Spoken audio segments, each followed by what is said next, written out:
Selamat siang semuanya. Bisa terdengar suara saya? Selamat siang, Ibu. Bisa terdengar, Ibu. Selamat siang, Ibu. Bisa, Bu. Dengar, Bu. Bisa.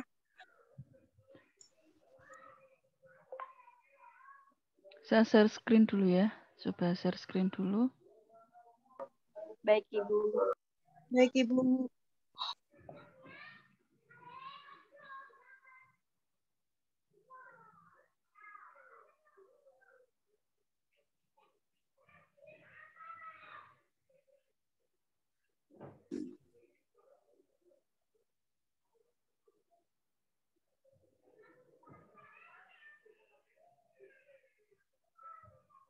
Apakah sudah terlihat ini? Sudah, Bu. Sudah, Ibu. Sudah, Bu. Sudah, Ibu. Sudah, Bu.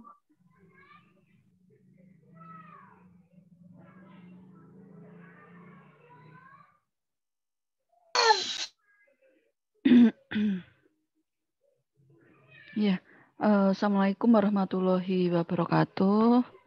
Bertemu lagi dengan saya ya. Waalaikumsalam warahmatullahi wabarakatuh. Jadi bertemu lagi di siang hari ini. Ini kita ketemu kembali di mata kuliah farmakoterapi 3 ya. Karena kalau kemarin-kemarin belum pernah ketemu ya. Jadi semester 4 ke bawah itu adalah banyak yang kimianya, kemudian semester 5 ke atas itu banyakkan adalah sudah masuk pada terkait dengan perkuliahan yang berhubungan dengan klinis ya. Nah, untuk farmakoterapi 3 ini dosennya untuk yang teori ini 2 ya, Budian dengan saya. Apakah Budian sudah masuk? Sudah masuk Budian ya. Tentunya sudah dijelaskan terkait dengan kontrak perkuliahan sudah dijelaskan ya. Iya, Ibu. Ya, untuk Budian itu namanya farmakoterapi 3 ini yang dulunya di kurikulum lama itu namanya adalah farmakoterapi pencernaan dan pernafasan ya. Tapi di sini di farmakoterapi 3 di sini akan dipelajari bersama adalah terkait dengan tata laksana pada penyakit yang berhubungan dengan pernapasan, pencernaan, dan juga nanti ada tambahan lagi yaitu cancer ya. Kanker. Nanti untuk kanker juga belajar bersama saya mungkin di pertemuan berikutnya juga ya. Baiklah, ini kemudian kemarin mungkin sudah menerangkan yang pernafasan ya. Kalau saya nanti di farmakoterapi 3 ini nanti yang terkait dengan penyakit-penyakit yang berhubungan dengan pencernaan dan kanker ya. Untuk yang pertemuan pertama ini kita bahas terlebih dahulu yang pencernaan ya. Tentunya dulu di mata kuliah bawah semester 2 kalau nggak salah atau 1 ya. Itu kan ada mata kuliah anatomi dan fisiologi manusia ya. Untuk di situ juga banyak dibahas juga mungkin terkait dengan anatomi fisiologi pada pencernaan ya. Nah, ini akan saya ulas sedikit ya, tidak review aja ya. Jadi tidak semuanya, tidak terlalu mendetail ya, mungkin karena tentunya sudah mendapatkan di mata kuliah sebelumnya. Nah, jadi sistem pencernaan yang dinamakan dengan sistem pencernaan ini merupakan suatu sistem yang terdiri dari saluran pencernaan dan organ pencernaan tambahan. Jadi memang ada saluran pencernaan yang utama dan ada organ pencernaan sebagai tambahan. Ya. Oh iya, untuk materinya sudah saya share di GCR ya? Iya, Bu. Iya, Ibu. Ya, jadi saya ulangi, sistem pencernaan ini merupakan sistem yang terdiri dari saluran pencernaan yang utama dan organ pencernaan tambahan. Ya, sehingga nantinya akan membentuk suatu sistem yaitu sistem pencernaan. Nah, untuk sistem pencernaan ini memang terdiri dari saluran pencernaan atau diistilahkan dengan gastrointestinal ya, gastrointestinal tract ya, dan organ pencernaan tambahan. Nah, masing-masing itu terdiri dari apa saja untuk salurannya ya. Jadi untuk organ pencernaan tambahan, maaf, yang saluran pencernaan dulu ya. Saluran pencernaan itu meliputi mulai dari mulut ya, kemudian faring atau tenggorokan ya, esofagus ini kerongkongan, kemudian lambung. Jadi ini sudah berurutan ya. Lambung, kemudian lagi setelah lambung kan ada usus halus atau duodenum, kemudian usus besar, di mana usus halus dan usus besar itu masing-masing terbagi menjadi 3 bagian, ya, dan anus. Sedangkan untuk organ pencernaan tambahan, ini ada kelenjar air liur, ya, kemudian ada pankreas eksokrin, dan sistem empedu. Nah, sistem empedu di sini yang membentuk adalah hati dan kandung empedu. Nah, untuk di pencernaan, khususnya kan di pencernaan ya, di saluran pencernaan itu ada yang melapisi, yaitu mukosa, ya, di mana mukosa ini dia akan melapisi permukaan luminal pada saluran pencernaan. Kemudian lagi ada yang apa namanya, yang dinamakan dengan serosa. Serosa ini dia adalah merupakan pembungkus jaringan ikat di sebelah luar saluran cerna, ya, di mana fungsinya adalah untuk mengeluarkan cairan ya, untuk melumasi dan mencegah gesekan antar organ-organ pencernaan. Nah, kemudian ini adalah secara garis besarnya, jadi rongga mulut di sini ya, kemudian ada kelenjar ludah, kemudian kerongkongan atau esofagus tadi, ya, kemudian ada lambung, di sini ya, lambung yang bentuknya itu seperti kantung ya, kantong itu ya, lambung, kemudian di sini ada usus halus. Usus halus itu warnanya sama dan lambung ya. Jadi warnanya ini apa nih? Kecoklatan emas ya. Jadi kecoklatan emas seperti ini usus halus. Kemudian karena usus halus itu dia kan memang apa namanya? Kecil ya, diameternya kecil ya. Kemudian setelah itu dilanjutkan ke usus besar ya. Usus besar baru ke rektum dan anus. Nah, anus di sini adalah dia itu memang yang berhubungan dengan dunia luar pada sistem pencernaan. Oh ya, dunia luar ya. Ya. Yang menghubungkan dunia luar adalah anus di sini. Di mana usus halus ini kan ada 3 bagian ya.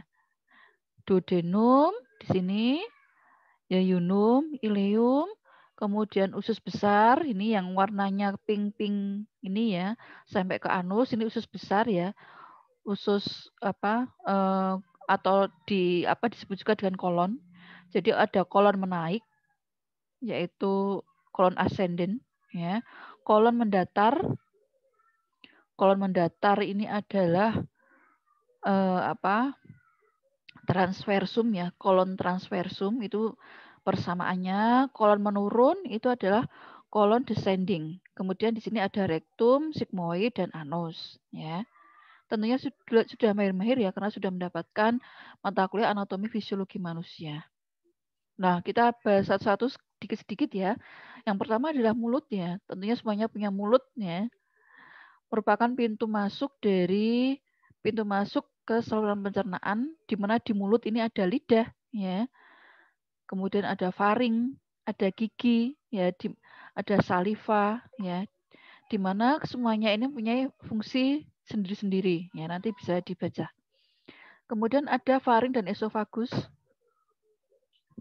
Faring dan esofagus di sini jadi ketika menelan itu dimulai ya, makanan masuk mulut, kemudian dikunyah-kunyah, ditelan, ini nanti akan si makanan ini setelah dikunyah dia akan menuju ke lambung, di mana sebelum ketika menuju ke lambung itu kan ada saluran panjang itu yang dinamakan dengan esofagus ya. Kemudian ada lagi lambung yang bentuknya kantong di sini ya, bentuknya kantong, bentuknya adalah kantong, di mana letaknya itu antara esofagus dengan usus halus. Jadi esofagus yang berdiri tadi ya, yang panjang, kemudian lambung, baru usus halus atau duodenum. Ya, jadi bagian usus halus yang berhubungan dengan lambung ini adalah yang duodenum. Ya, di mana fungsinya adalah tentunya menyimpan makanan yang masuk sampai disalurkan ke usus halus. Nah, lambung di sini dia fungsinya selain menyimpan makanan, ini adalah mensekresi asam lambung yaitu HCl dan enzim-enzim pencernaan. Ya. Nah, untuk hasil dari pencernaan yang berada di lambung itu, ya, seperti bubur, itu dinamakan dengan kimus. Ya. Nah, di mana kantong lambung, ya, ini dia merupakan sumber sekresi dari getah-getah lambung. Nah, ini ada lambung. Tadi ini ada ini kan ada ya atas itu ya, ke atas itu esofagus, kemudian ada lambung, dinding lambung, kemudian ada pilorus. Pilorus ini yang seperti apa namanya katup ya, katup antara lambung dan duodenum.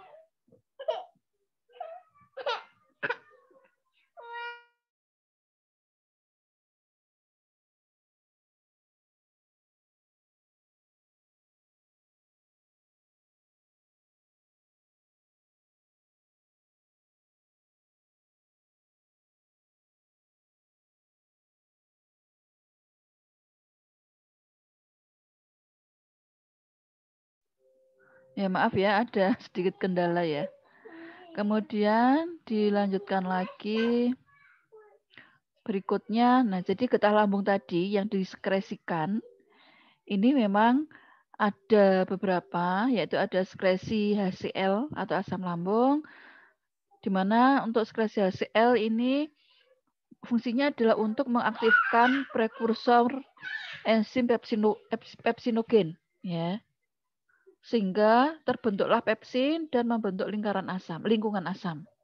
Kemudian juga membantu menguraikan serat otot dan jaringan ikat sehingga menjadi partikel kecil. Ya. Kemudian juga asam lambung di sini atau hasil lambung itu bersama dengan lisosim nantinya akan mematikan mikroorganisme. Kemudian selain HCl ada lagi sekresi pepsinogen, di mana ini sekresi pepsinogen ini diskresikan dalam bentuk inaktif, ya tidak aktif. Ya, jadi memecah ikatan protein untuk menghasilkan fragmen-fragmen peptida. Kemudian lagi ada sekresi mukus, ya, di mana mukus ini merupakan protektif atau pelindung, ya, jadi melindungi dari cedera mekanis, ya, melindungi dinding lambung bersifat alkalis, ya, sehingga karena sifatnya adalah alkalis ini dapat melindungi lambung dari asam lambung. Kemudian ada lagi sekresi faktor intrinsik. Nah ini produk sekretorik yang penting untuk penyerapan vitamin B12. Kemudian sekresi gastrin, ya, di mana sekresi gastrin atau sekresi lambung ini secara bertahap dapat menurunkan secara bertahap menurun dengan mengalirnya makanan dari lambung ke usus. Kemudian berikutnya ada pankreas dan empedu. Jadi untuk pankreas dan empedu di sini dia merupakan, jadi sekresi pankreas dan empedu ini merupakan campuran jaringan eksokrin dan endokrin, ya. Dalam hal ini terutama adalah Flow-Langerhans, ya. Tentunya juga sudah pernah dengar apa itu Flow-Langerhans, itu di mana letaknya. Kemudian bagian eksokrin ini juga akan mengeluarkan enzim pencernaan dan cairan basa encer. Nah, beberapa yang diskresi di sini ada tripsin, ya, yang merupakan enzim proteolitik untuk mencerna protein, kemudian ada amilase pankreas, ya. Dulu ketika praktek biokim, ya, di mana dari karbohidrat ini akan mengalami perubahan, ya, polisakarida menjadi disakarida. Kemudian ada lipase pankreas, ya, dan sekresi alkali. Nah, kemudian ini adalah sistem empedu, ya, atau biliary system, ya, di mana ini ada pankreas yang berada di belakang lambung, ya, yang tertutup oleh lambung. Ini adalah lambung, ya. Ini duodenum, kemudian ini gallbladder, ya, kandung empedu. Yang merah ini adalah hati. Jadi hati ini dia memang merupakan sistem bagian dari pencernaan ya, sistem pencernaan tambahan tadi ya, yang memang itu dia adalah paling besar ya. Jadi memang paling berbobot di sini ya. Nah ini ya, jadi hati tadi yang warnanya merah ini merupakan organ metabolik terbesar ya dan terpenting di tubuh, di mana fungsinya terkait dengan sistem pencernaan adalah untuk mensekresi garam empedu ya, untuk mensekresi garam empedu. Tapi ada juga fungsi yang lainnya selain mensekresi garam empedu, ini juga terkait dengan pengolahan metabolik ya, kemudian detoksifikasi zat-zat sisa, hormon, obat, senyawa asing. Detoksifikasi itu berarti pengeluaran racun ya, pengeluaran zat-zat yang bersifat racun, kemudian juga sintesis berbagai protein plasma, penyimpanan glikogen, lemak, besi, vitamin ya, banyak sekali. Pengaktifan vitamin D itu juga oleh hati ya. Jadi hati kita sebaiknya ya tetap sehat ya. Kemudian pengeluaran bakteri dan sel darah merah yang tua, ekskresi kolesterol dan bilirubin ya. Kemudian berikutnya ada usus halus ya. Jadi usus halus tadi yang tentunya sudah paham juga letaknya di mana. Jadi letaknya ada memang dia setelah organ lambung ya. Jadi dari lambung itu nanti yang berhubungan langsung dan lambung adalah duodenum atau usus halus ya. Usus halus ini ada 3, ada duodenum, yeyunum, ileum ya. Nah, usus halus ini merupakan tempat berlangsungnya sebagian besar pencernaan dan penyerapan. Ya. Oleh karena itu berhubungan juga dengan kemarin farmakoterapi 2. Ketika yang bakterinya penyebab tipes itu ya Salmonella typhi, dia kan setelah lolos dari lambung, kemudian kan masuk pada usus halus. Nah, karena usus halus ini ada sebagian besar merupakan terkait dengan fungsi pencernaan dan penyerapan, maka ketika tipes kemarin untuk makanannya sebaiknya yang halus-halus tadi, ya, yang sudah disampaikan kemarin. Nah, usus halus ini terbagi menjadi segmen, ya, ada duodenum, yeyunum, ileum, ya. Nah, untuk sebagian besar penyerapan itu berlangsung di duodenum, ya, dan yeyunum, sedangkan yang ileum ini bertanggung jawab terhadap penyerapan vitamin B12 dan garam empedu. Nah, ini yang gambar usus halus ya, dan usus besar ini duodenum, jadi ini duodenum, ya. Duodenum yang warnanya adalah berwarna biru, ya.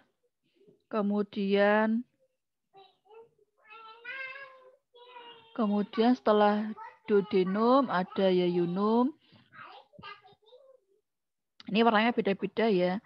Yeyunum ini yang warnanya apa nih? Ini warnanya pink mengkilap ya. Ya. Pink mengkilap. Ini yang warnanya pink, kan beda ya, tempat beda tentunya. Ini duodenum itu yang kebiruan, kemudian pink mengkilap ini adalah yeyunum. Kemudian setelah itu baru ileum, ini yang agak ke oranye ya. Kemudian di sini yang menonjol ini adalah appendix ya, atau usus buntu biasanya. Orang yang orang yang sering bilang itu adalah usus buntu, appendix. Kemudian setelah itu baru usus besar. Ya, usus besar di sini ada. Oh ya, ini terpotong ya karena ini adalah bagian dari usus halus ya.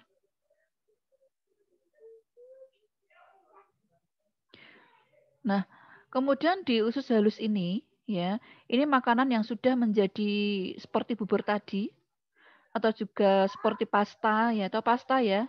Pasta gigi itu ya. Entah itu Pepsodent atau yang lainnya atau Kimus ya. Itu di dalam lambung akan didorong ke usus halus ya, tentunya yang duodenum. Nah, gerakan mendorong seperti ini disebut dengan gerakan peristaltik ya. Gerakan peristaltik usus ya.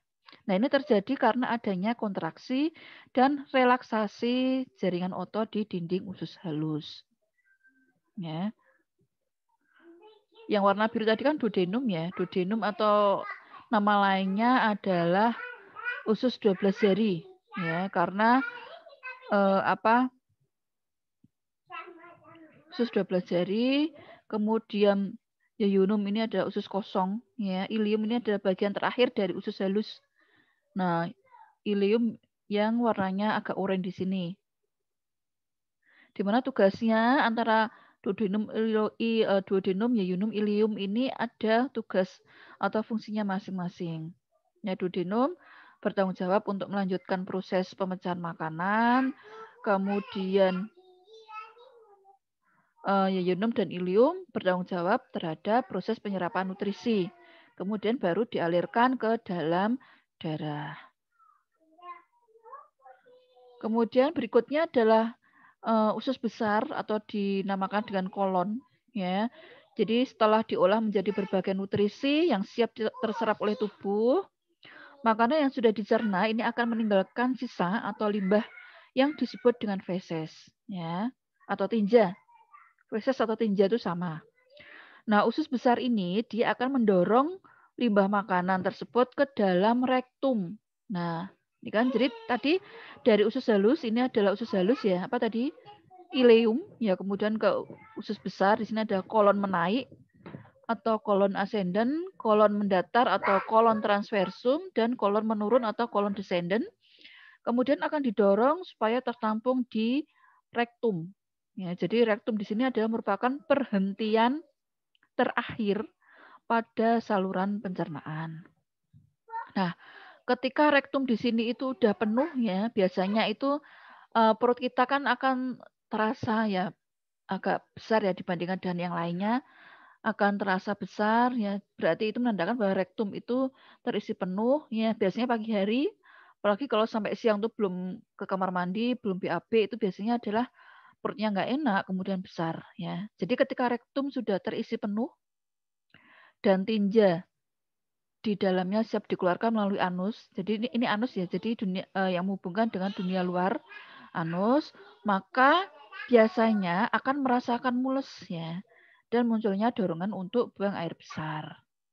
Nah, proses pengolahan dan pencernaan makanan hingga menjadi tinja ini biasanya adalah memerlukan waktu kurang lebih adalah 30 jam. Ya, kurang lebihnya adalah 30 jam.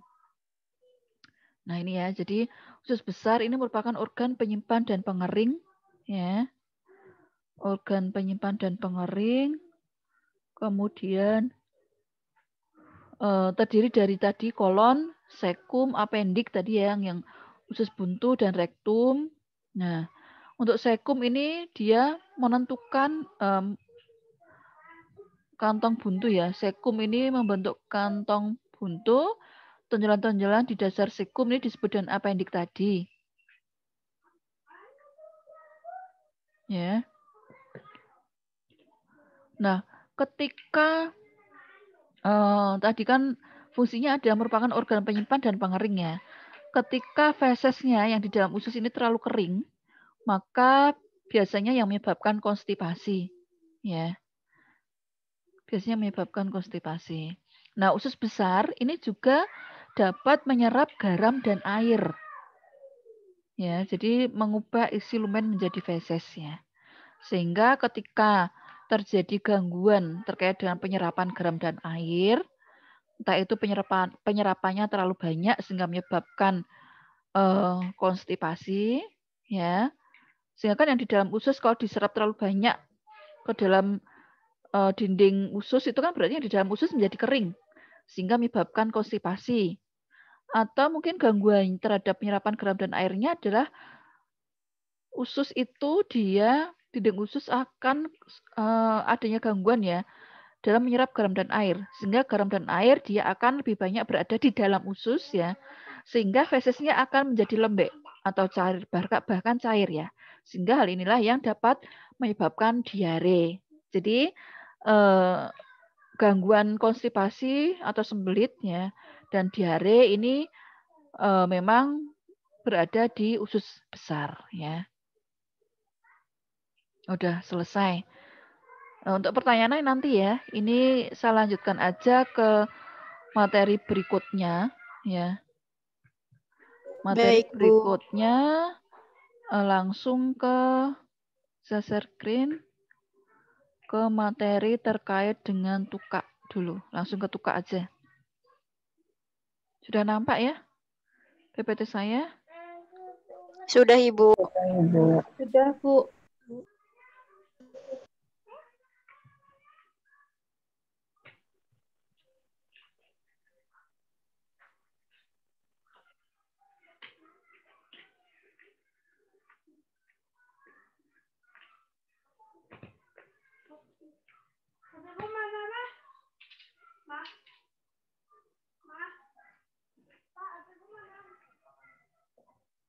Ya, jadi untuk materi terkait dengan tata laksana terapinya ini yang terkait dengan pencernaan yang akan kita bahas hari ini yaitu tukak lambung dan duodenum atau biasanya yang disebut dengan PUD ya, PUD, peptic ulcer disease. Jadi ketika nantinya ini mencari mencari referensi ini nanti membuka di biro yang di situ yang ada namanya adalah bukan tukak lambung atau duodenum ya, tetapi peptic ulcer disease ya. Peptic ulcer disease. Jadi tukak ya, tukak lambung atau tukak lambung ya. Jadi tukak ini merupakan suatu lesi. Lesi itu luka ya. Jadi tukak itu pada secara umumnya itu merupakan suatu lesi atau luka yang berbentuk lubang pada suatu selaput tubuh. Ya.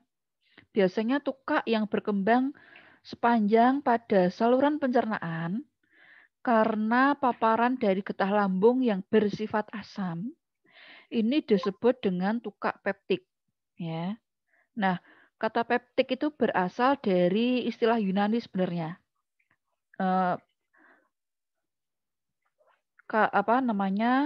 Dari istilah yaitu peptikos. Peptikos itu yang berarti berhubungan dengan pencernaan. Jadi kalau dirangkai, ini tukak peptik ini merupakan sekelompok gangguan saluran cerna bagian atas ya yang bersifat ulceratif ya. Pembentukannya memang memerlukan pemaparan tadi ya, pemaparan getah lambung tadi yang sudah dijelaskan di PPT sebelumnya, yaitu pembentukannya memerlukan asam atau pepsin. Ya. Nah, tukak peptik ini ada yang bersifat akut ya. Dan ada yang bersifat kronis. Yang bersifat akut ini biasanya terjadi di lambung.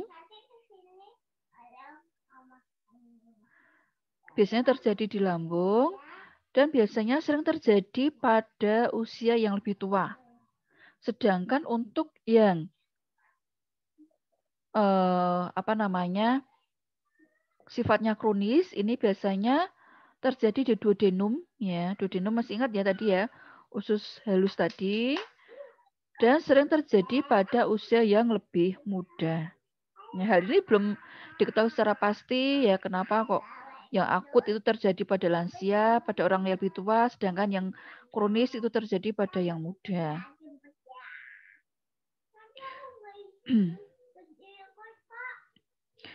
Nah, kemudian selain itu, ya jadi selain terjadi pada lambung dan juga duodenum, ini tukak ini juga dapat terjadi pada esofagus ya dan bagian lain pada saluran pencernaan bagian atas. Nah, ini ada gambaran dari lambung. Jadi yang di sini adalah esofagus, kemudian ada ini sebetulnya seperti kantong ya. Ada yang dinamakan dengan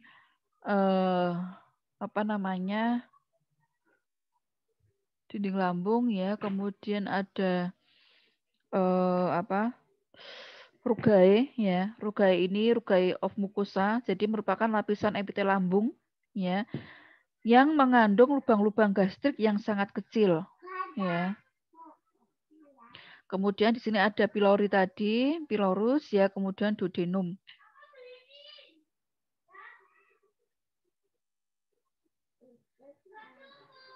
Kemudian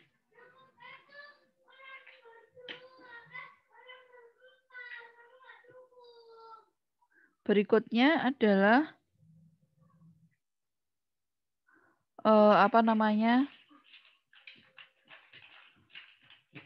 Terkait dengan fisiologi lambung. Apa? Buat apa? Bentar aja, Mah. Mah. Bentar aja. Mah. Mah. Bentar aja. Apa buat apa? Sebentar aja. Jadi kita lanjutkan ke fisiologi lambung ya.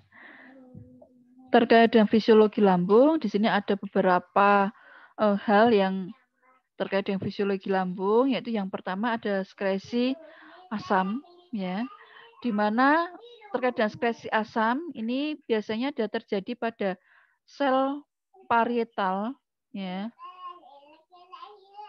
pada sel parietal pada mukosa lambung, ya. Apabila mendapatkan rangsangan, maka sel-sel tersebut akan mengekskresi asam ke lumen gastrik. Ya. Nah, di mana terdapat 3 senyawa endogen yang dapat merangsang sel parietal secara spesifik. Polip mah, harganya cuma 10.000. Polip.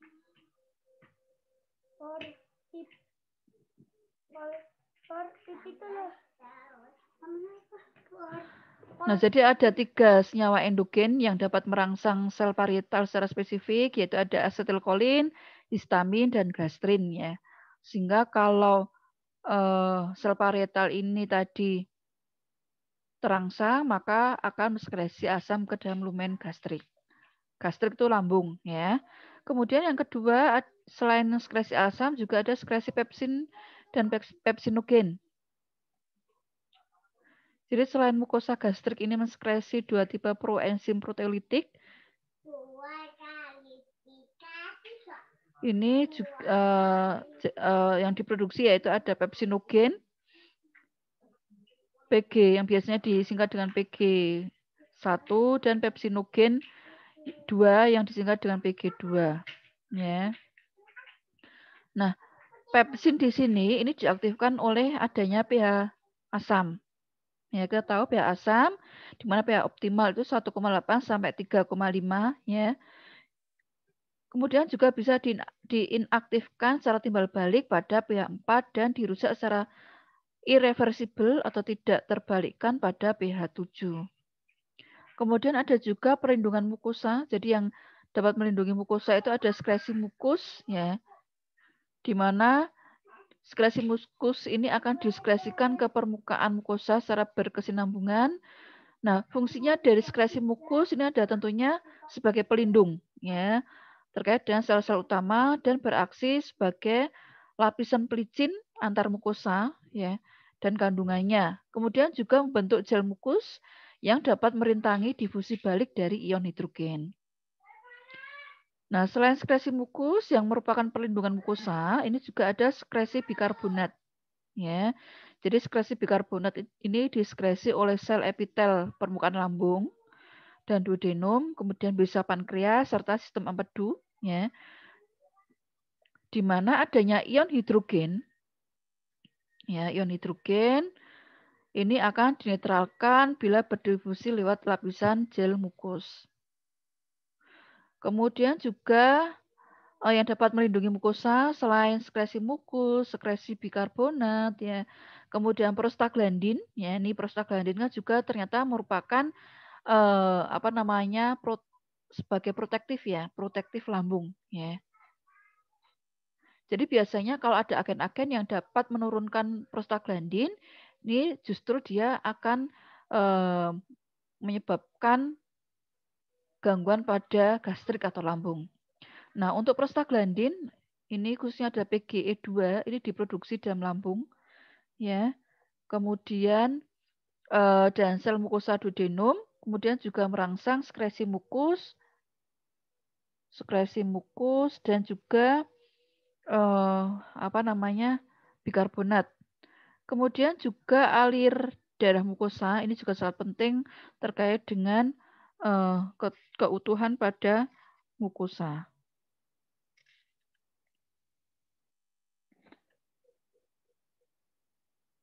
Nah, kemudian kita lanjutkan ke patofisiologi dari tukak peptik ya.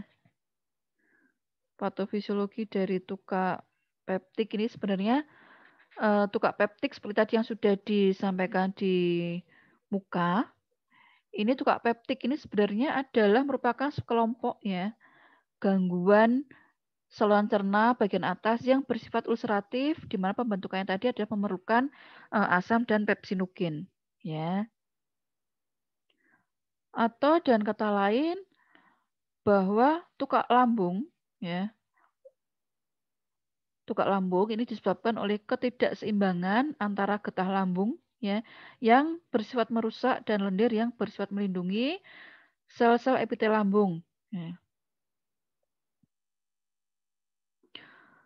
Nah, berdasarkan tingkat keparahan, ini tadi sudah disinggung di awal, berdasarkan tingkat keparahannya ini ada tukak peptik akut dan ada tukak peptik kronis ya.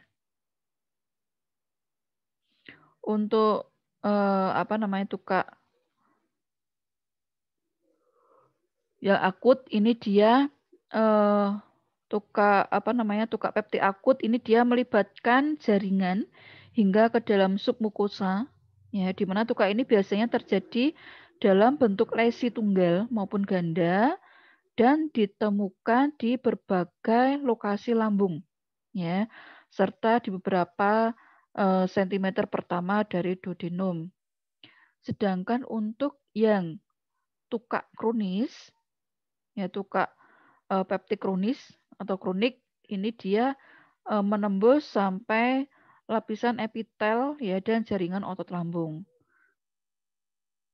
Nah, tukak ini biasanya dapat melibatkan pankreas atau hati ya, di mana pada sebagian besar kasus ini biasanya untuk tukak ini terjadi satu persatu di antrum pilori lambung dan di duodenum. Nah, terkait dengan patogenesis dari tukak itu sendiri, jadi patogenesis penyakit tukak, ya, jadi ada tukak duodenum, tukak lambung, dan juga reflux esofagitis, ya. Ini dipengaruhi oleh keseimbangan antara faktor penyerang. Jadi yang menyerang itu yang dapat menyebabkan tukak ini kan diistilahkan dengan faktor penyerang. Jadi seperti asam, kemudian pepsin, karena kan asam dan pepsin itu kan merupakan hal yang dapat menyebabkan tukak lambung. Kemudian juga ada bakteri H. pylori ya, dan juga obat-obat golongan NSAID. Ya, tahu ya NSAID ya, non steroid anti-inflamasi drug ya. Dan juga tadi kan adanya patogenesis penyakit tukak itu dipengaruhi oleh keseimbangan antara faktor penyerang dengan faktor pertahanan. Untuk faktor pertahanannya ini seperti integritas sel epitel, ya, kemudian lendir, kemudian juga bikarbonat dan aliran darah mukosa. Ya, kemudian dilanjutkan dengan etiologinya terkait dengan etiologi dari tukak lambung ya atau PUD. Ini yaitu penyebabnya ada secara garis besarnya ada 4, yaitu ada Helicobacter pylori, biasanya disebut dengan H. pylori, itu hanya adalah Helicobacter pylori. Ini merupakan Helicobacter pylori ini merupakan bakteri gram negatif ya. Tentunya sudah tahu bakteri gram negatif itu yang seperti apa ya, sudah pada mahir ya. Di mana Helicobacter pylori tadi merupakan bakteri gram negatif ya, yang ketika berada di lambung ini dia dapat menyebabkan tukak peptik. Kemudian penyebab yang lainnya dari tukak lambung atau tukak peptik ada obat-obat golongan AINS ya, anti-inflamasi non steroid, kemudian alkohol, obat-obat golongan kortikosteroid. Masih ingat obat-obat golongan kortikosteroid itu ada prednison, ya, ada dexamethasone, metilprednisolon, ya. Kemudian juga apa namanya? Ada lagi stres, ya. Oh ya, untuk yang Helicobacter pylori, ya, harusnya ada pertanyaan ini. Bakteri itu kan ketika berada di lambung itu kan seperti kemarin telah dijelaskan di farmakoterapi 2, bakteri yang masuk itu akan dilawan oleh tentara kita yang berada di lambung yang dinamakan dengan asam lambung, ya. Tetapi untuk bakteri Helicobacter pylori ini dia sifatnya adalah dapat bertahan hidup dalam suasana asam kuat. Ya, jadi Helicobacter pylori ini dia dapat bertahan hidup dalam suasana asam kuat dengan cara memproduksi enzim urease. Ya, dengan cara memproduksi enzim urease. Di mana enzim urease ini dia akan mengubah urea yang ada dalam cairan lambung menjadi amonia. Nah, sampai di sini tahu ya, menjadi amonia. Nah, amonia tersebut, amonia yang terbentuk ini juga ada fungsinya. Amonia akan istilahnya akan menyelimuti, ya, akan menyelimuti tubuh dari Helicobacter pylori sehingga Helicobacter pylori ini dapat bertahan hidup dalam kondisi asam. Karena tadi berarti Helicobacter pylori ini dia dapat bertahan dari suasana asam kuat, ya. Karena apa? Karena luarnya kan dia ada lapisannya yaitu amonia tadi, ya, yang terbentuk dengan bantuan enzim urease, ya. Kemudian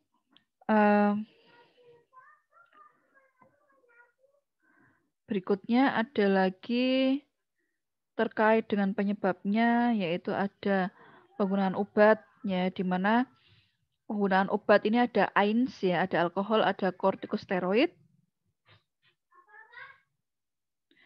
di mana AINES ini dia mempunyai kemampuan untuk menimbulkan tukak, ya, dan perdarahan, ya. Tentunya sudah pernah tahu kalau golongan AINES ini efek sampingnya adalah perdarahan pada saluran pencernaan bagian atas, ya.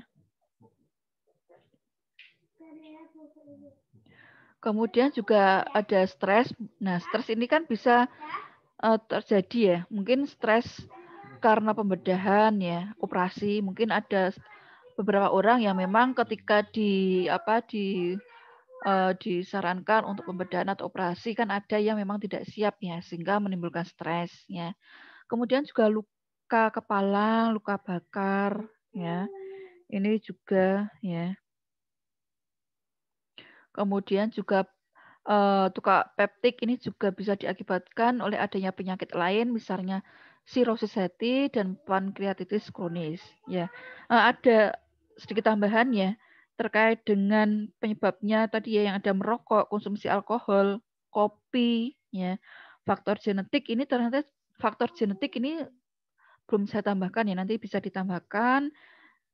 Jadi selain AINES, alkohol, ya, kebiasaan-kebiasaan itu, ya, itu ada juga merokok, konsumsi alkohol, konsumsi kopi, faktor genetik, ini juga dapat menyebabkan tukak peptik. Ya, berdasarkan penelitian yang sudah dilakukan sebelumnya, bahwa perokok ini dia beresiko 2 kali lipat mengalami tukak lambung atau luka pada lambung dibandingkan dengan yang tidak merokok. Ya. Di samping itu, merokok juga dapat meningkatkan sekresi asam lambung dan reflux duodenogastrik, ya. Nah, juga dapat menurunkan produksi prostaglandin. Masih ingat ya, tadi ya sudah dipaparkan bahwa prostaglandin ini juga dapat melindungi mukosa gastrik, ya. Nah, kalau produksinya diturunkan si prostaglandin ini, maka apa? Maka tentunya adalah rentan terjadinya tukak peptik, ya. Dan juga merokok ini juga dapat menurunkan produksi bikarbonat. Nah, masih ingat juga, ya, bikarbonat tadi juga ada manfaatnya terkait dengan perlindungan lambung, ya. Nah, ini penjelasannya sudah ada di sini, ya. Jadi ini secara lebih sistematisnya. Jadi NSAID kan dia itu kan menghambat COX, di mana COX ini ketika dihambat maka dapat menurunkan produksi prostaglandin. Ya. Ketika produksi prostaglandin, karena prostaglandin ini dia juga dapat dapat melindungi mukosa lambung, maka ketika prostaglandinnya turun, maka dapat memicu atau menginduksi terjadinya tukak lambung. Ya. Kemudian kondisi stres, nah ini kondisi stres ya. Kondisi stres ini juga dapat menyebabkan perubahan pada neurohormonal, hormon-hormon yang berada pada neuron. Neuron itu apa? Neuron itu saraf, ya. Neurohormonal, kemudian sehingga homeostasis atau kesetimbangan pada gastrointestinal akan terganggu, sehingga lebih lanjut dapat menyebabkan sekresi asam lambung mengalami peningkatan, sehingga dapat memicu peptik lambung, ya, atau tukak peptik. Kemudian ini konsumsi rokok ini secara kronis juga, ya. Nah, kemudian gejala dari tukak lambung, tukak duodenum itu apa saja? Ya biasanya untuk tukak yang kecil, ya tukak yang kecil itu biasanya untuk tukak yang kecil ini mungkin tidak menunjukkan gejala apapun, ya. Tetapi tukak yang besar atau luka yang besar pada lambung atau usus halus ini dapat menimbulkan gejala yang serius, ya, seperti mungkin perdarahan, ya. Gejala yang paling sering ditemukan ini biasanya adalah rasa sakit, ya, dan panas, terutama tepat di bawah tulang dada. Nah, nyeri tukak lambung ini mungkin lebih ringan dibandingkan dengan nyeri tukak duodenum yang biasanya akan terasa lebih kuat pada bagian perut. Ya. Nyeri tukak duodenum ini biasanya akan ditandai dengan rasa panas dan nyeri pada lambung bagian atas, ya. Nah, selain itu, ini juga terkait dengan adanya keberadaan makanan, ya. Makanan ini pada pasien yang mengalami tukak peptik, adanya makanan ini dapat menambah nyeri pada pasien, ya. Dan setelah makan biasanya itu nyeri akan berkurang, ya. Sebagai tambahan aja, nyeri tukak duodenum ini bahkan juga dapat membangunkan penderita dari tidur, ya, tidur malam, dan menimbulkan rasa panas serta nyeri pada lambung bagian atas. Ya, jadi setelah makan itu biasanya rasa sakit yang dirasakan pasien berkurang, tetapi rasa sakit pada perut bagian bawah dan punggung atau pada daerah dada ini kadang muncul pada saat perut kosong, jadi sekitar 2 jam setelah makan atau pada malam hari. Nah, ini biasanya kan orang-orang yang mengalami tukak lambung itu kan kambuh pada malam hari, ya.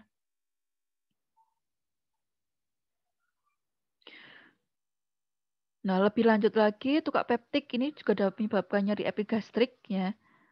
Epigastrik itu lambung dan juga menyebabkan melena. Melena itu perdarahan, ya. Nah, selain gejala-gejala yang sudah disebutkan, gejala lainnya yaitu ada nausea. Nausea itu mual, ya. Muntah dan penurunan berat badan. Nah, muntah ini mungkin disebabkan oleh gangguan pada sphincter esofagus, ya, secara parsial atau secara keseluruhan. Nah, kemudian untuk penetapan diagnosanya bagaimana? Untuk menegakkan diagnosa, ya. Kita tahu untuk penegakan diagnosa itu memang ranahnya dokter, ya, wewenang dokter, ya, bukan wewenang dari farmasis, ya. Tetapi kita memang juga boleh tahu juga untuk menambah pengetahuan, ya. Jadi untuk penetapan diagnosa itu biasanya memang diawali dengan anamnesa. Jadi anamnesa itu ada wawancara ketika pasiennya datang, ditanya gejalanya apa, ya. Kemudian setelah itu ketika gejalanya dari yang disampaikan pasiennya adalah mengarah pada tukak peptik, maka bisa dirujuk untuk pemeriksaan lebih lanjut. Misalnya pemeriksaan darah lengkap, jadi diambil darahnya, kemudian nanti diperiksa terkait dengan hemoglobin, ya, kemudian white blood cell atau leukositnya dan lain sebagainya. Pemeriksaan feses, jadi fesesnya diambil. Ini biasanya ketika diperiksa fesesnya atau tinjanya itu terdapat darah pada fesesnya. Mungkin adanya perdarahan dari duodenum ya, dari usus ya. Kemudian juga pemeriksaan endoskopi pada gastrointestinal. Endoskopi itu pemeriksaan ya dengan suatu selang itu ya, di mana yang ujungnya ada kameranya dimasukkan melalui mulut, kemudian kerongkongan. Ya kurang lebih selangnya yang dimasukkan yang ujungnya ada kameranya itu kurang lebih ya diameternya, selang dari diameternya itu sebesar kelingking ya. Kemudian juga biopsi pada jaringan lambung, jadi diambil sampel dari lambung, mungkin diambil pakai speed ya, pakai jarum suntik gitu. Kemudian juga bisa dilakukan pemeriksaan dengan X-ray. Jadi dengan foto ronsen pada gastrointestinal bagian atas. Jadi pada lambung dan usus bagian atas ya. Nah, kemudian kita lanjutkan ke sasaran dan tujuan terapi.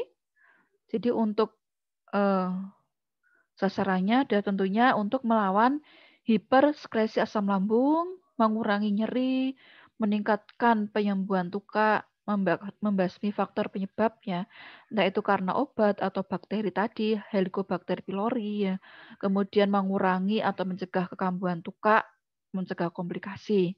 Sedangkan tujuan itu tadi tujuannya, sedangkan untuk strateginya, strategi dasarnya dari pemberian terapi adalah dengan senyawa yang mampu menetralkan atau menghambat sekresi asam lambung, kemudian dengan senyawa yang mampu meningkatkan sistem perlindungan lambung, dan juga menghindari faktor penyebab, atau dengan senyawa yang memang mampu membasmi faktor penyebabnya. Nah, ini secara garis besarnya saya buat bagan gambar seperti ini untuk mempermudah sasaran dan strategi terapi dalam tata laksana tukak lambung dan tukak duodenum. Jadi yang pink-pink ini merupakan sasaran terapi. Maaf ya sebentar ya, ini kok lowbat.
Ya, baik, saya lanjutkan ya. Jadi terkait dengan sasaran dan strategi terapi, nah ini saya buat bagan seperti ini. Sasaran itu kan berarti seperti sasaran tembak ya. Apa sih sebenarnya yang akan difokuskan gitu ya untuk terapi, dan strategi itu adalah cara bagaimana untuk penanganannya. Jadi yang blok pink ini adalah sasaran terapi. Nah, sasaran terapi yang blok biru ini adalah strateginya. Nah, ketika sasaran terapinya adalah karena hiperskresi asam lambung, maka strateginya yaitu dengan cara di mana hiperskresi asam lambung ini akan merangsang nyeri, ya. Di mana strategi terapinya adalah dengan cara pemberian obat-obat yang dapat menghambat sekresi asam. Bisa itu dengan antagonis H2 atau H2 blocker, bisa dengan PPI ya, penghambat, ini PPP ya, P3 ya, penghambat pompa proton, atau bahasa Inggrisnya adalah proton pump inhibitor, atau yang seringkali diistilahkan dengan PPI ya. Jadi obat-obat golongan PPI, dia akan menghambat pompa proton. Kemudian bisa juga selain dengan penghambatan sekresi asam lambung, bisa juga dengan pemberian obat-obat yang dapat menetralkan asam lambung seperti antasida ya. Antasida ya, yang biasanya untuk obat-obat MAH itu ya. Ada promah, macam-macam itu yang isinya ada aluminium hidroksida, ada magnesium hidroksida ya. Kemudian ketika sasaran terapinya itu adalah pada sistem perlindungan mukosa, maka strateginya adalah dengan cara meningkatkan perlindungan mukosa sehingga dapat meningkatkan penyembuhan tukak. Misalnya contoh obatnya adalah sukralfat ya. Kemudian ketika sasaran terapinya adalah faktor penyebabnya, maka di sini strateginya adalah dengan cara meningkatkan perlindungan mukosa. Nah, kemudian kita masuk kepada tata laksana terapi ya. Jadi untuk terapi itu kan pada umumnya secara garis besarnya kan ada dua ya. Terapi non farmakologi, jadi terapi dengan menggunakan terapi tanpa dengan obat atau diistilahkan dengan terapi non farmakologi. Ya, terapi farmakologi berarti terapi dengan obat. Untuk terapi tidak menggunakan obat yang bisa dilakukan pada tata laksana tukak peptik atau PUD ini bisa dengan menghilangkan atau mengurangi stres ya, misalnya refreshing boleh ya. Kalau nggak pernah refreshing kan stres nantinya. Kemudian merokok, yang tadi kan juga sudah dijelaskan sebelumnya, merokok ini dapat meningkatkan sekresi asam lambung. Kemudian juga mengurangi atau menghilangkan penggunaan non-selective NSAID ya. Sebagai contoh adalah aspirin. Kemudian ada saya tambahkan ya, untuk NSAID yang memang dia dapat menyebabkan sekresi asam lambung itu adalah yang non-selektif ya. Non-selektif kan berarti dia menghambat enzim COX-1 maupun COX-2. Namanya adalah tidak selektif. Tidak pilih-pilih, semuanya COX dihambat ya. Sehingga kan kita tahu bahwa COX-1, siklooksigenase kan ada dua. Siklooksigenase 1, siklooksigenase 2. Siklooksigenase kan disingkat dengan COX. Nah, COX-1 dia ada proteksi di lambung. Nah, ketika NSAID non-selektif, jadi dia kan tidak memilih menghambatnya. Ini dia menghambat COX-1 dan COX-2, berarti tidak ada enzim siklooksigenase yang sebagai proteksi di lambung. Ya, sehingga ya efek sampingnya adalah pada lambung. Sedangkan yang NSAID selektif, namanya selektif kan, itu ya selektif itu berarti memilih. Golongan NSAID selektif ini dia mekanisme kerja dari obatnya adalah menghambat enzim siklooksigenase 2 atau COX-2. Berarti yang dihambatkan COX-2, COX-1-nya tidak dihambat. Sehingga NSAID yang selektif, yaitu yang hanya menghambat COX-2, di mana COX-1 tidak dihambat, ini kan berarti ada efek protektifnya. Ya, itu ya. Kemudian juga menghilangkan atau mengurangi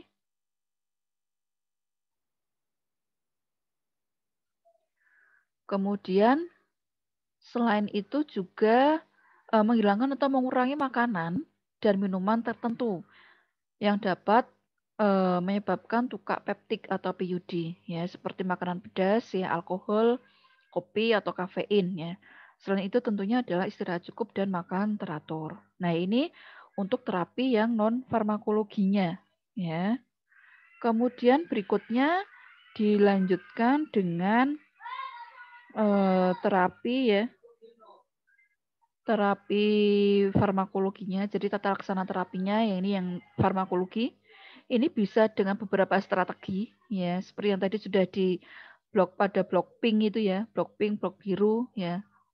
di mana strateginya adalah pengatasan hipersekresi asam lambung. Jadi mengatasi adanya peningkatan sekresi asam lambung. Ini bisa dengan obat-obat golongan obat-obat yang dapat menyekat atau menghambat aktivitas reseptor H2, aktivitas reseptor H2 atau H2 blocker, ya, atau H2 blocker. Tentunya untuk golongan obat ini mekanismenya ada dapat menghambat atau menyekat aktivitas dari reseptor H2, ya, secara kompetitif ya tentunya ya, sehingga dapat menghambat sekresi asam lambung, ya. Nah, sebagai tambahan aja, sekresi asam lambung ini diperantarai oleh aktivitas intrinsik histamin, ya. Contohnya apa namanya? Contohnya ada apa? Contoh obatnya ada simetidin, ya. Ada simetidin, kemudian ada ranitidin, ya. Kemudian ada famotidin, ya. Kemudian ada lagi nizatidin, ada loxatidin, di mana obat-obat ini sudah di apa namanya? FDA sudah merilisnya, sudah mengizinkannya, ya. Nah, untuk masa pengobatan pada pasien penderita luka ini tanpa komplikasi biasanya 6 sampai 8 minggu, ya, waktu lama, ya. Sedang pada penderita luka lambung ini biasanya dari 8 minggu, ya.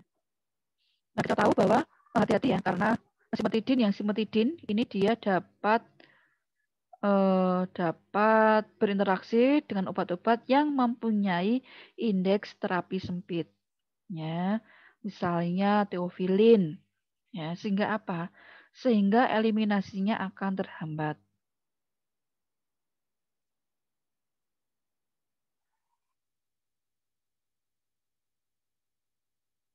Mohon maaf, apakah suara saya kurang jelas ya? Ini kok ada Ini yang sudah Bu, kalau Mohon maaf, tadi Bu, sudah sempat jelas, Bu. tidak jelas Bu. Oh iya ya, mungkin karena sinyal ya. Iya Iya, Bu. Bu. Nah, kemudian selain dengan H2 blocker atau penyekat reseptor H2, ini bisa juga dengan penghambat pompa proton, ya, atau yang tadi PPP itu tadi penghambat pompa proton, atau bahasa Inggrisnya adalah proton pump inhibitor. Biasanya yang lebih familiar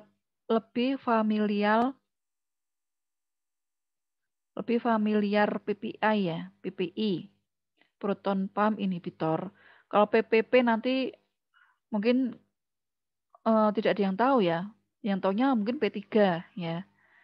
Nah, untuk PPI, saya lebih suka PPI ya, di mana-mana juga biasanya yang familiar ada PPI, proton pump inhibitor. Ini dia merupakan penghambat pompa proton ya, di mana ini merupakan basa lemah. Ya, basa lemah kurang lebih dengan nilai pKa kurang lebih 3,8 ya, sekitar 3 sampai 4 ya. Sehingga dapat terakumulasi secara selektif di ruang berasam. Nah, contoh golongan PPI ini ada omeprazol, lansoprazol, pantoprazol ya, rabiprazol, tenatoprazol ya. Gitu ya.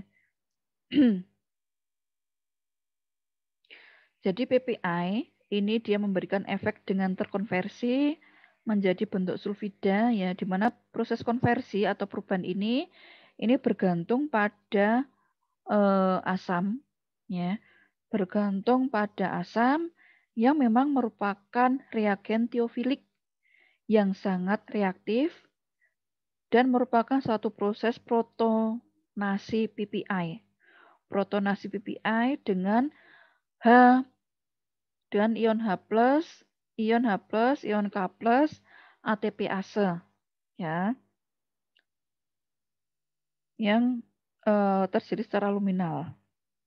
Nah, ion H+, K+, ATPase ini merupakan suatu enzim, kan yang akhirnya ase-ase itu kan biasanya enzim ya. Merupakan enzim yang bekerja pada tahap akhir ya dalam sekresi asam lambung. Dan juga dapat berperan pada penghambatan terhadap enzim yang lebih efektif daripada pemberian antagonis reseptor tadi, ya H2 blocker tadi. Nah, perlu diketahui bahwa semua PPI ini mempunyai mekanisme dengan menghambat menghambat ion H+, K+, ATPase pada lambung, ya, melalui ikatan kovalen, Nah, kemudian selain H2 blocker tadi, yang A H2 blocker, kemudian B tadi PPI, ya, penyekat pompa proton atau PPI, proton pump inhibitor, maka berikutnya dengan cara menetralkan asam atau penetral. Biasanya digunakan di sini ada antasida. Nah, antasida ini juga sama halnya seperti PPI yang merupakan basa lemak, ya, merupakan basa lemah, ya, senyawa basa lemah yang digunakan untuk menetralkan asam lambung, ya. Dan biasanya ini merupakan senyawa aluminium, kan AlOH 3 kali itu ya, merupakan senyawa aluminium dan atau magnesium. MgOH 3 kali yang secara kimiawi ini nantinya akan mengikat kelebihan HCl di lambung. Ya. Sebagai tambahan aja, magnesium ataupun aluminium ini dia tidak larut di air dan dapat bekerja dalam waktu lama di lambung, ya. Nah, sebenarnya selain magnesium, aluminium, ini juga ada senyawa antasida lainnya, yaitu ada natrium bikarbonat. Tetapi natrium bikarbonat ini berbeda dengan magnesium aluminium, ya. Kalau magnesium aluminium tadi kan dia sifatnya tidak larut di air. Sedangkan yang natrium bikarbonat ini dia larut dalam air dan biasanya dia bekerja lebih cepat. Tetapi bikarbonat ini dia dapat terabsorpsi oleh tubuh, sehingga dapat menyebabkan alkalosis ketika diberikan dalam dosis yang berlebih, ya, dalam dosis yang berlebih, sehingga dapat menghasilkan karbon dioksida atau CO2 yang dapat menyebabkan sendawa pada pasien. Tahu ya sendawa ya? Kalau orang Jawa itu biasanya menyebutnya ada glegen, ya. Kemudian berikutnya ada yang strateginya dan cara peningkatan sistem perlindungan mukosa, ya. Untuk perlindungan mukosa ini biasanya bisa dengan sukralfat, ya, yang merupakan garam aluminium dari disakarida yang sudah tersulfatkan, di mana absorpsinya di saluran cerna itu hanya 3-5%.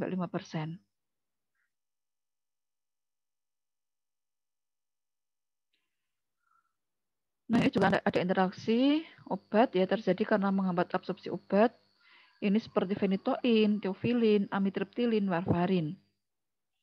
Nah, kemudian selain peningkatan sistem perlindungan mukosa, ini juga ada yang memang merupakan prostaglandin sintetik, ya. Prostaglandin sintetik ini yaitu prostaglandin tadi, ya. Dia prostaglandin kan juga dengan adanya prostaglandin kan dia dapat melindungi mukosa lambung. Nah, ketika prostaglandinnya menurun, maka kan otomatis kalau tidak ada yang melindungi lambung, maka otomatis sekresi asam lambung akan meningkat. Ya, jadi analog prostaglandin ini yang sintetik ini juga dapat menghambat sekresi asam dengan cara berikatan dengan reseptor prostaglandin. Contohnya di sini ada misoprostol. Ya. Kemudian ada lagi sediaan bismut. Nah, sediaan bismut itu yang paling sering digunakan meliputi BSS, ini bismut subsalisilat, kemudian juga bismut subsitrat koloidal atau BSK. Ya, di mana sediaan bismut ini juga merupakan gastroprotektif lokal, jadi dapat melindungi gastro, ya, memproteksi gastro atau lambung, ya, dan dapat merangsang prostaglandin, ya.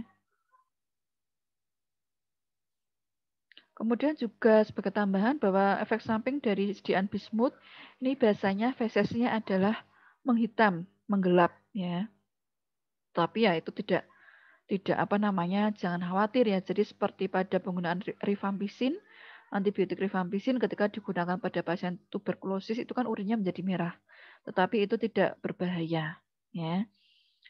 Kemudian bisa juga dengan strategi yaitu pembasmian faktor penyebab, Nah, untuk pembasmian faktor penyebab tentunya adalah untuk membasmi faktor-faktor penyebabnya. Ya, misalnya penyebabnya adalah Helicobacter pylori ya. Maka di sini yang terkenal di sini saya ambil dari Dipiro ya. Jadi drug regimen of eradicate Helicobacter pylori. Jadi regimen obat yang digunakan untuk membasmi. Eradicate itu kan membasmi bakteri Helicobacter pylori. Nah, ini regimen ini diberikan ketika penyebabnya itu adalah ada bakteri ini, Helicobacter pylori. Berarti di sini ada kombinasi dengan antibiotik. Ya, di sini ada yang dinamakan dengan proton pump inhibitor based triple therapy. Jadi PPI yang dikombinasikan dengan dasar triple base therapy. Nah, di sini ada PPI bisa diberikan 1 kali sehari ya, atau 2 kali sehari, kombinasi dengan clarithromycin 500 mg 2 kali sehari. Kemudian juga antibiotiknya ada amoxicillin 1 gram 2 kali sehari, atau dengan metronidazole 500 mg per hari. Nah, kemudian ketika mungkin ada obat-obat yang alergi, biasanya antibiotik ini kan alergi ya. Kalau ada alergi amoxicillin bisa diberikan metronidazole. Atau ketika alergi misalnya clarithromycin, maka bisa dengan yang alternatifnya ada bismuth based quadruple therapy.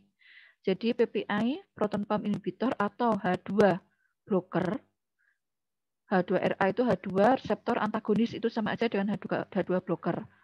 Antagonis kan artinya kan menghambat ya. 1 kali atau 2 kali sehari dikombinasi dengan bismuth subsalisilat ya, 4 kali sehari. Kemudian juga dikombinasi dengan metronidazole 4 kali sehari dan tetracycline 4 kali sehari. Kemudian alternatifnya ada spesial terapi. Ini ada PPI 2 kali sehari atau 1 kali sehari ya, setiap hari pada hari pertama sampai 10 ya. Kemudian kombinasi amoxicillin 2 kali sehari pada hari 1 sampai 5. Ini sudah ada regimennya ya, jadi tidak boleh mengutak regimen ini. Metronidazole kombinasinya 250 sampai 500 mg 2 kali sehari pada hari 6 sampai 5. Ya, jadi setelah kombinasi hari pertama sampai 5 kan kombinasi PPI dan amoxicillin ya. Ini biasanya alternatif ketika ini tidak dipakai mungkin pasiennya kontraindikasi atau alergi ya. Kemudian hari 6 itu PPI kombinasi dengan metronidazole dan kombinasi dengan clarithromycin pada hari ke-6 sampai 10 ya. Nah, atau juga second line-nya. Second line terapi itu diperuntukkan ketika ada infeksi yang persisten. Ya, regimen terapinya ada PPI atau H2 reseptor blocker 1 kali sehari, 1 kali sehari atau 2 kali sehari dikombinasi dikombinasi dengan bismuth subsalisilat 4 kali sehari, dikombinasi dengan metronidazole 4 kali sehari ya, dan dikombinasi dengan tetracycline 4 kali sehari. Atau alternatif dari second line-nya di sini ada PPI 1 atau 2 kali sehari, amoxicillin 1 gram 2 kali sehari, dan levofloxacin. Nah, levofloxacin ini mungkin ketika metronidazole atau tetracycline ini tidak bisa diberikan ya, jadi yang maju adalah levofloxacin. Nah, ini kan antibiotik apa? Sehingga levofloxacin antibiotik golongan uinolon, fluoroquinolon ya. Nah, kemudian monitoring terapinya bagaimana? Itu tadi kan obat untuk terapi pada BUD yang sudah disebutkan tadi ya, berdasarkan masing-masing strateginya. Nah, kemudian monitoringnya, sekarang monitoringnya bisa itu dimonitor gejala kliniknya sudah ada perbaikan atau belum ya. Kemudian ada reaksi alergi, mungkin karena pengobatan dan antibiotik ini kan pada eradikasi Helicobacter pylori tadi, pasien compliant ya, pasien yang tidak kepatuhan pasien. Ini bisa dengan edukasi pasien ya. Nah, ini tadi perubahan warna feses pada penggunaan bismut tadi ya. Dengan penggunaan bismut tadi kan warna fesesnya menggelap atau menjadi gelap ya, tetapi itu tidak berbahaya. Ketika bismutnya sudah dihentikan, sudah selesai terapi, ya itu kembali lagi nanti seperti pada terapi rifampicin pada TBC, ketika rifampicin sudah regimennya sudah selesai diberikan pada pasien, biasanya warna urinnya yang merah tadi juga akan kembali ke normal. Kemungkinan ada interaksi obat, efek samping, dan monitoring adanya ketoksikan salisilat ya, pada penggunaan bersama salisilat, antikoagulan atau pasien dengan gangguan ginjal. Ya, sudah habis. Mungkin ada yang mau ditanyakan sampai di sini, dipersilahkan ya. Ada yang mau bertanya? Ya, sebentar. Sebentar ya. Sebentar saya ini dulu. Apa namanya? ambil word dulu buat nyatet ya. Biar Baik, Ibu.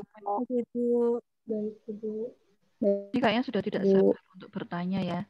Mungkin ada yang memang pengalaman tukar lambung, atau mungkin ada yang saat ini sedang mengkonsumsi obat-obat tukar lambung ya, karena memang baru terkena tukar lambung ya. Bentar ya. Sabar. Baik, Ibu. Baik, Ibu. Iya, Bu.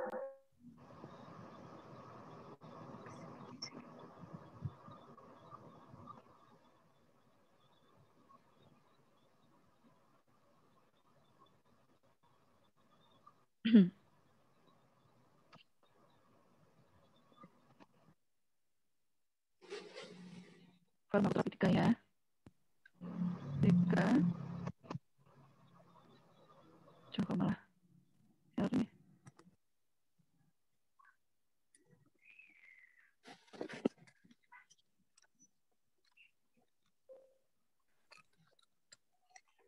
Ini kelas C. Iya, Ibu. Iya, Bu. Kelas C. Kok suara saya jelas ya? Kok ini saya mendengar terputus ya? Iya, putus-putus, Ibu. Suaranya putus-putus, Bu. Oh ya, sebentar. Saya Baik, tes dulu. Bu.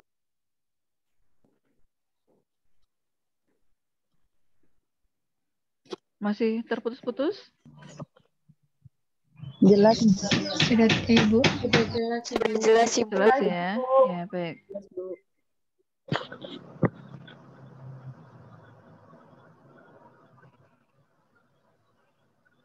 Ya, silakan yang mau bertanya.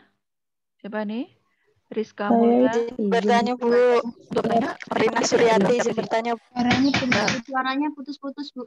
Oh, suaranya putus-putus. Bentar. Iya, Bu. Padahal sudah tak tes speakernya loh. Jelas itu speakernya ya? Kalau sekarang masih putus-putus, Ibu. Tadi Masih tidak. putus-putus. Terkadang, Bu.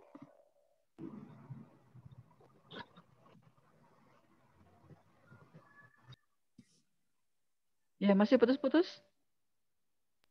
Jelas. Sudah jelas, Ibu. Ya, silakan ini Mbak Rizka Mulia. Baik, Bu. Terima kasih. Di sini saya ingin bertanya untuk terkait antara tukak lambung akut sama tukak lambung kronis itu untuk gejalanya apakah berbeda? Kemudian untuk penanganannya itu juga apakah berbeda antara tukak lambung akut sama tukak lambung kronis? Begitu, Bu. Terima kasih. Dia bisa membantu atau mengemukakan pendapatnya terkait dengan tukak lambung akut atau kronis? Silakan. Boleh.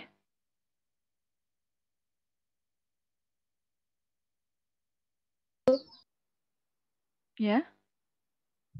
Siapa ini? Oh, nggak jadi? Ya, jadi terkait dengan tukak lambung itu ya. Yang tadi ada akut, ada kronis ya. Dari namanya akut dan kronis. Akut dan kronis itu kalau akut itu kan berarti dia lebih cepat ya. Sedangkan yang kronis namanya juga kronis berarti dia dalam waktu yang lama gitu ya. Itu bedanya. Bedanya yang lain tadi juga sudah disampaikan ya. Kalau yang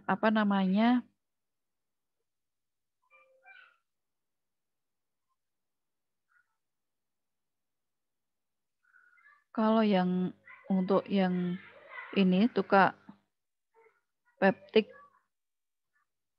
yang akut itu kan yang terjadi di lambung ya, dan seringkali terjadi pada usia yang lebih tua ya. Sedangkan yang kronis itu terjadi pada duodenum.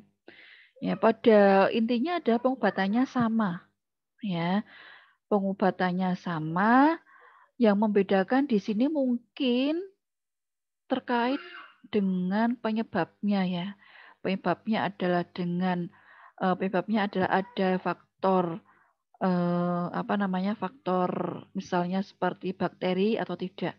Ya, karena kan ada tuh Kak peptik yang memang penyebabnya adalah bakteri, ada yang tidak. Nah, yang dengan bakteri berarti tadi yang menggunakan triple base terapi seperti itu. Jadi dengan adanya tambahan antibiotik dalam kurun waktu yang telah ditentukan. Jadi mungkin seperti itu ya Mbak Rizka Mulia ya. Mungkin bisa diterima ya. Halo. Baik Bu, terima kasih. Ya Bu, Ya, sudah kembali saya. kasih. Terima kasih. Berikutnya silahkan. Bulan Nih? Ibu. Rina Ibu. Uci Asna Bu. Benar Rina nih. Suryati Ibu. Ya, ini ya udah Mbak Rina. Mbak Rina. D. Terima kasih Ibu sudah diizinkan saya untuk bertanya. Untuk hari ini saya ingin menanyakan mengenai tukak lambung dan duodenum. Untuk tukak peptik biasa terjadi pembentukan lubang dikarenakan kadar asam lambung. Kalau sudah, yang ingin saya tanyakan, kalau sudah terjadinya lubang, itu apakah bisa disembuhkan secara permanen atau mungkin dari keadaan pasien tersebut akan terus mengalami tukak tersebut sehingga mengharuskan pasien untuk terus mengkonsumsi obat untuk tukak tersebut, Ibu. Terima kasih. Ya, kembali kasih Mbak Rina terkait dengan tadi yang sudah dijelaskan Ibu. di paparan PPT tadi kan memang untuk tukak peptik ini kan memang sampai dengan menyebabkan lubang pada usus ya gitu ya.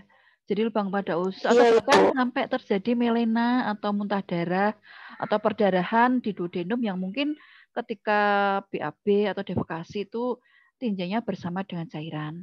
Nah, terkait yang untuk lubang pada ususnya, itu ketika lubangnya sudah parah ya, mungkin untuk recovery-nya dalam jangka waktu yang lama, yang membutuhkan waktu yang lama, atau bahkan disarankan untuk menjalani operasi. Jadi dipotong tuh yang lubang-lubang tuh dipotong, ya, dipotong. Tetapi ketika yang terkikisnya atau lubangnya itu mungkin tidak terlalu parah, ya mungkin dengan pemberian obat-obat, golongan obat yang dapat melapisi mukosa, ya, atau mungkin bisa dengan non farmakologi, misalnya dengan intake diet tinggi protein itu juga bisa. Itu yang tidak terlalu parah. Kalau memang terlalu parah, ya memang terus nanti akan menyebabkan gangguan pada pasien ya. Kan kalau lubangnya terlalu parah, banyak lubangnya kan nanti terkait dengan ketika makan makanan yang masuk kan juga dapat menimbulkan seperti kemarin ya yang sudah disinggung itu kan dapat menyebabkan makanan yang berisi di usus itu kan akan keluar. Sehingga ya itu ujung-ujungnya nanti akan menyebabkan infeksi pada rongga perut karena adanya isi dari usus yang keluar ke rongga perut. Ya, jadi memang kalau alternatif terakhirnya itu memang dengan pembedahan atau operasi. Jadi seperti itu. Itu ya Mbak Rina ya. Baik Ibu, terima kasih atas jawabannya Ibu. Ya, kembali kasih. Uci Silakan Asna. lagi ya Mbak Uci. Mohon maaf Ibu, ini saya bertanya tentang usus nggak apa-apa ya Bu? Tentang Usus. Anatomi. Iya. Saluran cerna yang, tapi tentang usus gitu Bu, boleh nggak Bu?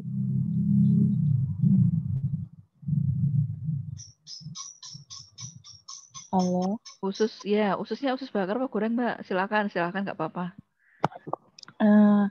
Di sini saya ingin bertanya Bu, penyebab utama terjadinya sindrom iritasi usus itu apa sih, dan penyebab utamanya terjadinya tumor usus itu juga apa gitu? 3 tahun yang lalu itu Bu, saya pernah operasi usus buntu. Ya. Halo. Ya, halo. Saya dengarkan Mbak. Saya dengarkan ini curhatnya. Saya pernah operasi usus buntu 3 tahun yang lalu. Terus selesai operasi itu kan dikasih antibiotik, terus obat nyeri yang lainnya. Tapi saya itu selama selesai operasi itu saya nggak pernah minum obat itu. Jadi setelah 3 tahun, saya nggak tahu kenapa, tapi ini operasinya sering terasa nyeri hebat lah Bu. Pokoknya nggak tahan lah kalau udah nyerinya datang. Itu penyebabnya apa ya Bu? Berarti itu pernah itu appendicitis tadi ya Mbak ya? Iya, Bu. Usus buntu tadi ya. Itu sebenarnya usus buntu itu yang berada di ujung antara usus halus dengan usus besar ya. Tadi nggak diminum obatnya? Enggak, Bu, karena dulu tuh belum Belum tahu ya, belum masuk farmasi mesti ya. Jadinya mungkin enggak. belum tahu terkait dengan tata laksana terapi gitu ya. Iya, Ibu. Ya, jadi sebenarnya untuk penyakit-penyakit yang berkaitan dengan usus ya, dengan sistem pencernaan kan banyak sekali penyebabnya. Ya, bisa itu bakteri, bisa itu karena faktor penyakit, bisa itu karena faktor obat ya, atau faktor yang lainnya. Nah, yang ditanyakan di sini terkait dengan penyakit usus buntu ya, yang terjadi pada apendik yang ususnya itu memang buntu ya, tidak ada saluran kemudian seterusnya seperti kalau dari usus halus kan berlanjut ke usus besar. Nah, kalau di sini usus buntunya benar-benar buntu ya. Jadi memang penyakit ini memang merupakan suatu peradangan ya atau inflamasi ya yang memang terjadi pada apendik atau usus buntu. Nah, penyebabnya mungkin bisa bervariasi ya di sini ya. Ini juga bisa diakibatkan oleh infeksi, Mbak. Jadi memang ketika diberikan obat-obat terutama golongan antibiotik ya memang harus diminum obatnya, jangan sampai terus nggak diminum atau mungkin karena merasa sudah baikan. Nah, ini biasanya kan sering tidak diminum. Diminum lagi ketika mungkin oh kok gejalanya seperti kemarin ya, obatnya ini. Nah, itu baru diminum. Nah, jangan seperti itu. Sekarang kan sudah masuk farmasi jadinya tahu ya.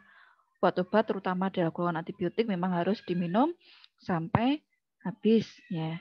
Nah, mungkin kalau yang dialami sekarang ya terkait dengan di bagian operasinya yang sakit tadi, Mbak Uci? Iya, Bu. Rasanya apa sakitnya? Sakitnya nyeri, Bu, kayak ditusuk-tusuk gitu, Bu. Terus Oh, nyari ditusuk-tusuk. iya, Bu. Ya, ya. Itu perutnya itu di sayat, Iya, Bu. dibuka gitu ya. Iya, Bu. Itu biasanya kalau seperti sesar, seperti operasi yang sudah dilakukan Mbak Uci, itu biasanya kan memang memerlukan penyembuhan. Ya, selain itu juga memang perlu dengan obat-obat yang terutama antibiotik tadi, ya. Nah, penyembuhan ini kan bisa sembuh. Penyembuhan itu berbeda, Mbak, karena lukanya kan luka di dalam dan luka di luar. Maksudnya di sini ada luka di luar itu adalah luka pada kulit, sedangkan luka di dalam itu adalah luka pada dinding perut, dinding abdomen, ya kan? Kalau dinding abdomen kan berarti berada di dalam. Itu biasanya berbeda dengan yang luka di kulitnya itu, bekas operasinya. Biasanya bekas yang di luar itu akan lebih cepat sembuhnya, lebih cepat keringnya dibandingkan dengan bekas luka yang di dalam. Ya, ya mungkin karena operasi ya, ini pengalaman juga ya. Biasanya juga gatel-gatel gitu ya, gatel kemudian mungkin kalau nyeri ya itu juga harus dipastikan lebih lanjut apakah nyerinya itu memang karena operasi dari usus buntunya atau memang karena hal yang lainnya. Ya, jadi untuk memastikannya memang sebaiknya adalah periksa saja. Ya, karena untuk pemeriksaan untuk penegakan diagnosa itu kan memang wewenangnya dari dokter ya. Mungkin seperti itu Mbak, saya membantunya hanya sampai di situ ya. Memang harus dipastikan terlebih dahulu diagnosanya.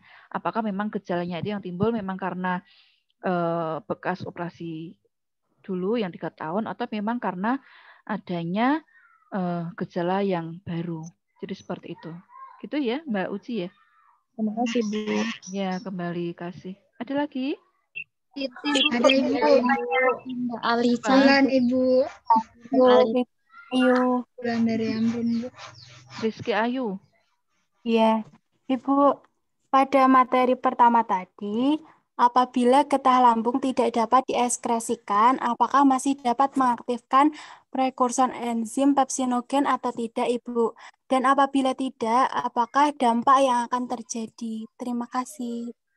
Ketika getah lambung tidak bisa menskresi, Mbak ulangi Mbak. Apabila getah lambung tidak dapat diekskresikan, apakah masih dapat mengaktifkan prekursor enzim pepsinogen atau tidak? Dan apabila tidak, apakah dampak yang akan terjadi, Ibu? Jadi untuk sekresi seperti itu ya, sekresi dari getah lambung itu kan memang apa ya Mbak ya? Itu kan sebenarnya memang sudah ada gitu loh dan kontinu ya. Ketika memang tidak dapat mensekresi, itu berarti ada beberapa kondisi yang memang mengganggu sekresi itu. Ya, sehingga akibatnya ya nanti mungkin bisa terjadinya tukak peptik atau hal yang serupa seperti itu. Ya, memang harus ditelusuri kenapa kok bisa sampai tidak bisa mensekresi getah lambung.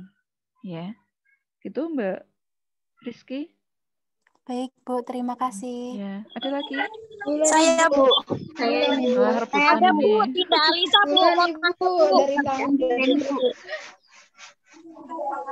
Siapa ini ya? Bulan Rizka Aninda Putri, Bu. Ya, Rizka Aninda. Rizka Aninda. Maaf ya, teman-teman. Izin bertanya, Bu. Ya. Tukak lambung kan penyebabnya bisa karena konsumsi obat AINS non-selektif. Nah, misalnya kalau ada pasien yang memiliki tukak lambung, sudah mengkonsumsi obat tukak lambung sebelum makan, Bu, tetapi setelah makan si pasien ini mengkonsumsi obat AINS. Dan apakah akan memperparah tukak lambungnya meskipun sudah mengkonsumsi obat lambung itu, Bu? Terima kasih. Jadi sebelumnya sudah mengkonsumsi obat yang dapat melapisi lambung Tukak ya. lambung. Dapat obat lambung gitu ya. Kemudian setelah itu mengkonsumsi NSAID. Ya sebaiknya kalau memang kalau NSAID-nya itu yang selektif, ya itu nggak apa-apa Mbak. Ya karena memang untuk NSAID selektif kan memang dia tidak berpengaruh pada perlindungan lambungnya sehingga ya tidak apa-apa. Tetapi ketika pasiennya itu dia menderita tukak peptik, kemudian kok masih mengkonsumsi NSAID yang non selektif, maka itu biasanya ada dianjurkan untuk menghentikannya. Jadi jangan dilanjutkan. Ya, karena untuk NSAID yang non selektif itu memang merupakan pencetus dari tukak lambung itu sendiri. Ya, begitu ya. Nah, satu lagi. Ya, satu lagi. Titi Anggra ini, Bu. Ya, Mbak Titi. Ya Allah, terima kasih. Mohon maaf teman-teman ya. Dimaafkan. Izin bertanya. Untuk penyakit tukak peptik itu saya pernah mendengar adanya uji H. pylori, Bu. Nah, apakah uji H. pylori ini wajib dilakukan untuk penderita tukak peptik yang aktif? Kemudian apakah eradikasi dari H. pylori ini menjamin kesembuhan dari pasien tersebut, Bu? Terima kasih. Ya, kembali kasih ya. Terkait dengan uji H. pylori ya. Jadi memang untuk penegakan diagnosa, itu sebenarnya untuk penegakan diagnosa ya Mbak ya. Jadi selain penegakan diagnosa itu bisa memang diawali dengan anamnesa dari pasiennya, jadi wawancara, kemudian apa saja sih gejalanya, gejala klinisnya apa, kemudian bisa ketika mengarah ke tukak peptik itu biasanya akan didukung oleh pemeriksaan seperti tadi, pemeriksaan pada H. pylori, atau bisa juga dengan macam-macam sih untuk pengujian H. pylori itu Mbak. Bisa dengan H. pylori ya, pengujian H. pylori ini biasanya berguna untuk pengujian awal ya, di mana ini mempunyai sensitivitas yang memang lumayan besar sih 85%.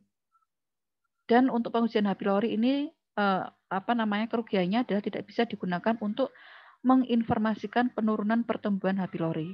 Hanya digunakan pengujian awal. Oh, ini memang ada H. pylori, tetapi tidak bisa untuk menginformasikan jumlah dari pertumbuhan bakterinya. Nah, selain pengujian H. pylori itu sebenarnya masih banyak lagi. Ada ELISA serologi, ada uji napas urea, uji antigen tinja, ya. Kemudian juga uji urin, ya, itu juga dapat digunakan.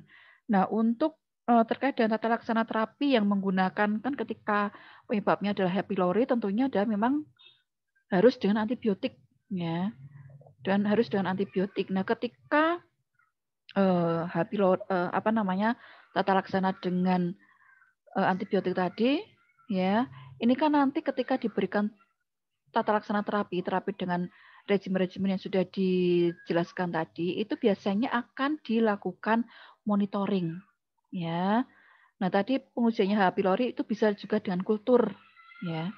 Nah, untuk monitoringnya itu bisa dilihat dari gejalanya apakah sudah menurun atau belum. Kemudian bisa dengan pengujian H. pylori atau dengan uji kultur apakah memang ketika pemberian regimen ini apakah memang masih ada H. pylorinya atau tidak. Ketika H. pylorinya masih ada, ya sampai dari regimennya obatnya itu sudah habis, nah mungkin itu bakterinya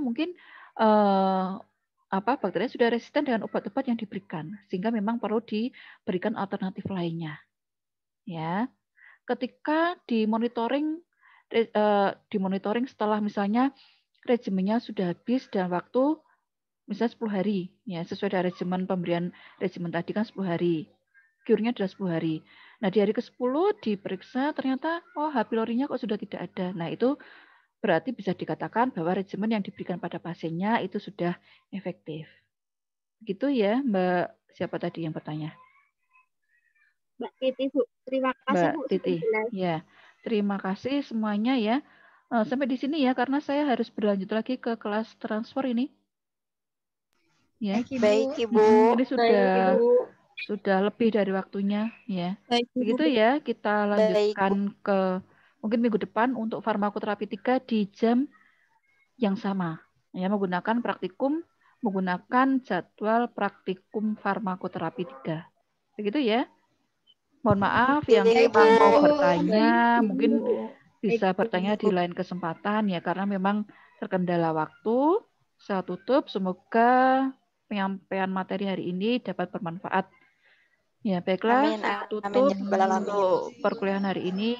Assalamualaikum warahmatullahi wabarakatuh. Waalaikumsalam warahmatullahi wabarakatuh. Alhamdulillah semuanya ya. Terima kasih, Bu. Ya, sama-sama. Terima kasih, Bu.